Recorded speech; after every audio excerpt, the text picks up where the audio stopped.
All of us love watching advertisements on TV. One, they're short. Two, they're attractive. And three, very often they either bring in humor or an actor, actress, somebody that we like. Now, what does this have as an impact on our children? One, of course, that they have shorter attention span for more meaningful things. But the most important thing that affects them, especially slightly older, closer to their teens, is they start assuming that they are not good enough because they don't look like the traditional six-pack model or a lean, tall, fair-skinned model.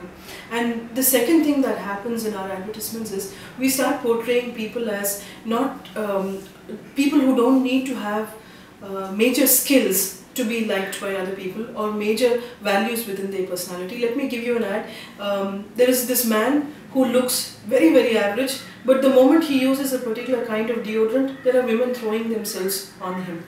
He doesn't have to develop anything else about who he is or have any kind of values, but just a deodorant is enough. Or there's the other ad where a girl is rejected by the groom's family because she is dark skinned, and then she brings out a shade card, and then the moment she uses that, the groom comes and falls for her. What kind of values are we giving our children through our advertisements? We start making them believe that it's enough if beauty is skin deep, number one. It's good if you have a great body. And the most important thing that we're doing in our ads is we're destroying this child's sense of self, his or her own identity, which may not be necessarily linked to how they look, but it could be linked to how intelligent they are, how talented they are, how skilled they are, or it could be how peaceful and happy they are.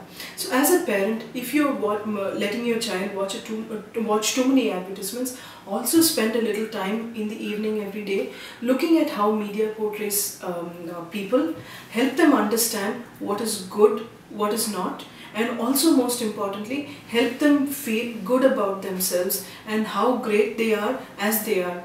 Don't always appreciate only what your child does, appreciate what your child is.